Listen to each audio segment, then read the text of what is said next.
വയനാട് ഉരുൾപൊട്ടലിൽ ഉറ്റവരും ഉടയവരും നഷ്ടപ്പെട്ട സഹോദരങ്ങളെ ചേർത്ത് പിടിച്ച് കോതമംഗലം ബസ് ജീവനക്കാർ.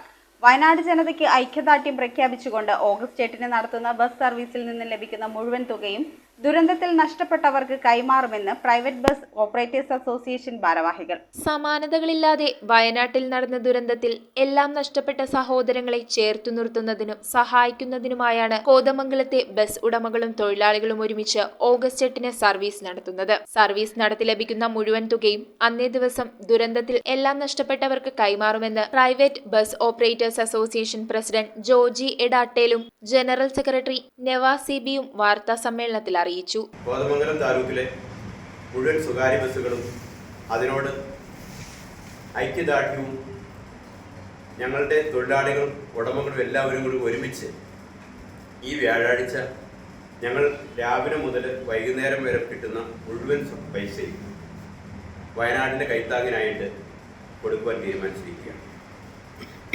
ഈ സംരംഭത്തിൽ ഉടമകളും തൊഴിലാളികളും ഒരുമിച്ച് നിൽക്കാൻ തന്നെയാണ് തീരുമാനിച്ചിരിക്കുന്നത്.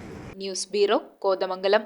സ്റ്റീൽ, സോഫാസ് എന്നീ ഫർണിച്ചറുകൾ ഒറ്റ ഫാക്ടറിയിൽ ഉൽപ്പാദിപ്പിക്കുന്ന ഏക സ്ഥാപനം.